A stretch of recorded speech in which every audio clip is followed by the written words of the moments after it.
building permit. Then you build, if you go ahead and have to build in any case, for demographic reasons, what have you, you build an illegal home, and it's subject to demolition. And thousands of people have been made homeless this way, and today there are at least 2,000 standing demolition orders, and of course each of those orders represents a family. So basically land which belonged to Palestinian families for generations was now considered state land. This was home to 15 people, 11 of them children. Too much for Ziad al-Hirbawi to take. He helped build the house with his own bare hands. This is the baby's food, a relative says. Israel, what are you doing? It was making a family homeless. They had no permit to build, but for Palestinians in Jerusalem, permits are almost impossible to get. If you watch American coverage, Israel's demolition of Palestinian homes is presented as simply enforcement of the law. What we don't see is how the law is unequally applied in order to steal Palestinian land. Israeli bulldozers demolished 2 Palestinian homes under construction in East Jerusalem. The Israelis said the owner had no building permit. In Gaza today, the demolition of Palestinian homes is done on the excuse that they're not legal, that they don't have permits to be built, when in reality this is a way of clearing Palestinians from the land, making it impossible for them to live there, pushing more and more of them off in order to be able to claim the land for Israel.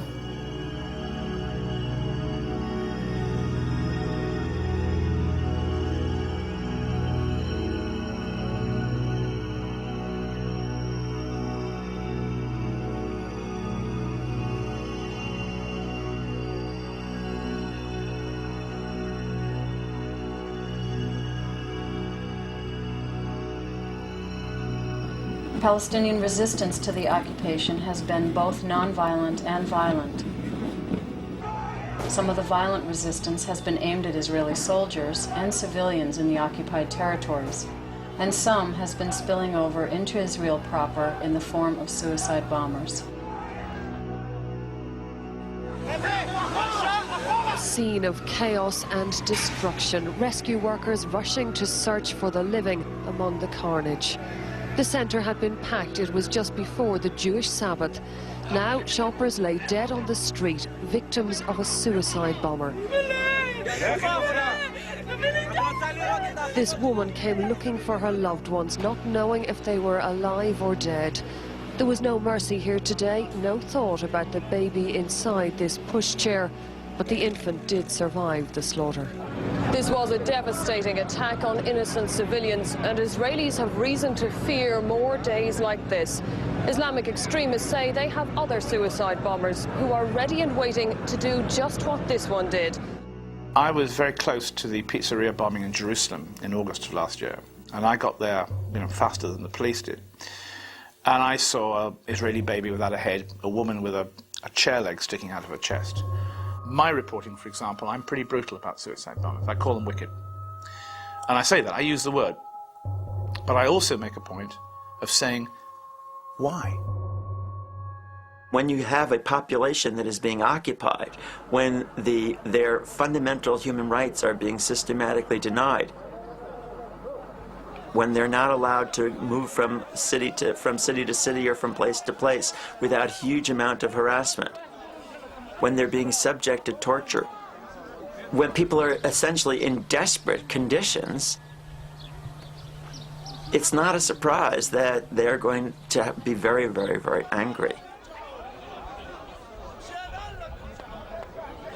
They feel so helpless in the face of a powerful Israeli army that some Palestinians think the only answer, and I condemn this, but some Palestinians think the only response to a powerful army is a guerrilla tactic, going into Israel and setting bombs off in cities. And there's increasing support for this among Palestinians because of the growing frustration of not getting anywhere. They are doing it with horrible means. It's something inhuman. I totally condemn it. But we have to understand that these are the effects of the occupation. In the non-American coverage, BBC, for example, the suicide bombings are generally put in the context of the occupation, that they are a response to conditions which are very dehumanizing to Palestinians and against which they are defenseless. The attack, a reply to Ariel Sharon's devastating airstrikes. We found the bomber's family in their modest house near Bethlehem. Not militants or gunmen, just ordinary people. Ariel Sharon has made good on his threat of a huge military offensive. And this may be the only result. More Palestinian attacks, not less. A suicide bombing in this supermarket today. Just what Sharon is trying to stop. But all the tanks in the world are no substitute for a political settlement. Today's bomber was not prepared to wait. Here, a brief glimpse of her face. Not a hardened fighter, but a girl of 16. But there is absolutely no understanding on the part of the American media, and hence in the part of the American population that's educated by that media, about what creates this circumstance. MSNBC investigates the mind of a suicide bomber. So hard for us to understand why they would be willing to sacrifice their lives in this way. Israel occupies. People strike at Israel against that occupation. They use means that I think are wrong means, namely the terror, and then Israel imposes punishment on the entire Palestinian people, which then generates a climate in which it's much easier for the terrorists to recruit. Praying when we arrived, the men who believe in suicide bombings. All are senior militants, the kind Arafat has promised to arrest. They kept their guns by their sides for our meeting.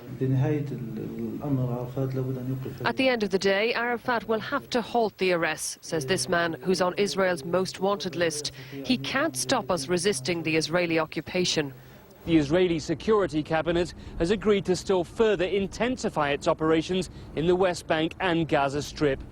It's difficult to see, though, how such a move can fail to provoke still more Palestinian attacks. In contrast to the international press, in American media, there's a reversal of cause and effect in that the occupation is framed as a response to suicide bombings. The Israelis moved into the occupied territories to root out the suicide bombers. The Israelis are now stationed in force all over the West Bank, their iron grip designed to prevent suicide bombers getting through.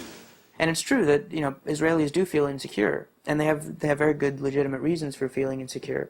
But overwhelmingly, reporters will see the source of the insecurity they feel as Palestinian hatred is a word that you see all the time. That this conflict isn't motivated by a struggle over power or over land or territory, but simply by Palestinian hatred. A Palestinian man emerged from a taxi on a busy shopping street in downtown Jerusalem with a machine gun in his hands and hate in his eyes. If the occupation is invisible, as it's been rendered by how the United States government looks at this and how that's echoed in the media in many cases, then the reason for the frustration seems nonsensical, and therefore they're just inherently upset people or violent people and so on. It's either in their genes or in their culture. Neither the best intention of the Saudis nor the power of the Israelis could stop another young zealot willing to die so he could kill Jews on Passover. It's spun in such a way so as to justify Israeli occupation. Israeli soldiers say their actions are justified. They use suicide bombers, he said. We use tanks. Yes, Israelis are being shot at and killed. And so yes, Israel does have real defense needs.